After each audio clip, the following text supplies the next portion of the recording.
How are you preparing yourself for after the tennis career? A lot of lessons that come from playing tennis come into what will be the next chapter in post playing.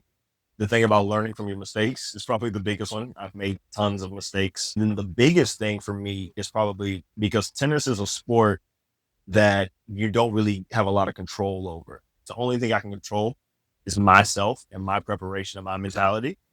If I can control as many things as I can, I take a lot of pride in that. And that's probably the biggest thing. It's just controlling whatever I control. How do you think about what do you do with your finances so that you have them with you tomorrow or the day after or in the future? Yeah, tennis is also unique because it's a sport that the player has to pay their own career. So you have to kind of plan strongly for rainy days because rainy days will come at some point.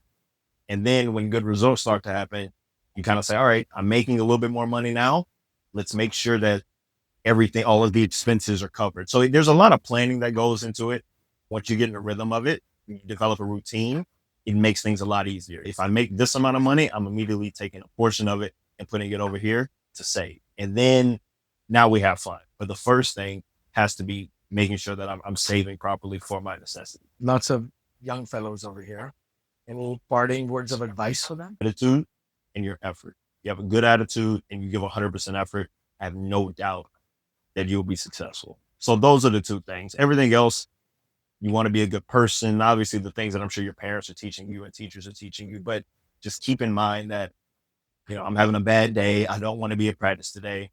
Okay, let me just try to give the best attitude that I have on this day. But if you have fun and you love what you're doing, it's never going to seem that bad. Like you have to make sure you're loving what you're doing in life. The couple things that you can always control is your attitude and your effort. That applies in tennis, that applies in life.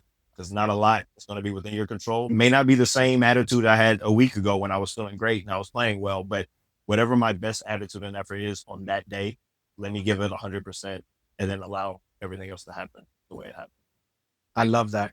Attitude and effort. It's so critical no matter what you do.